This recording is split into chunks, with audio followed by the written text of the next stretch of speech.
I'm a partner in Arthur Cox. I head the Company Compliance and Governance Group. My area of specialisation is company law and corporate governance. Working in Arthur Cox is fascinating. There isn't a day that goes by that I don't learn something new about company law. My clients always seem to have a new angle on something which causes me to rethink my position. I think it's this experience that makes my writings relevant.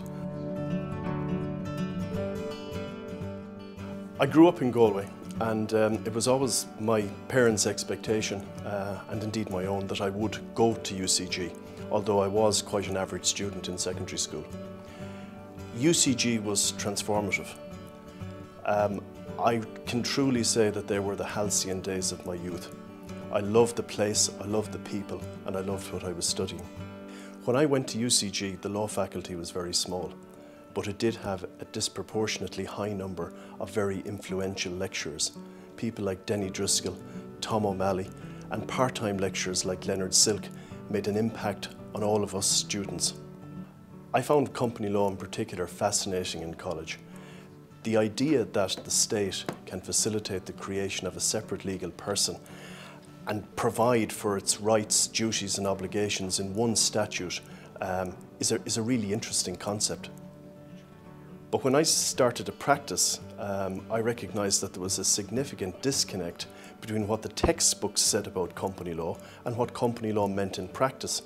The legislation was drafted from the perspective of large PLCs, publicly listed companies. In reality, most companies in Ireland are small, private companies with a couple of shareholders and directors. It was this that prompted me to think that I might be able to add something to company law literature.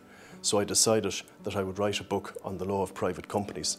I had a bit of a cheek really because I was only 29 at the time. However, that book was published in 1994 and got me my doctorate. The fourth edition was published last year. Chairing the Company Law Review Group has been a tremendous honour. We all had the opportunity to modernise and simplify Irish company law. We recommended that company law be rewritten from the perspective of the private company limited by shares, and that vision that we had was brought to fruition in the Companies Act 2014.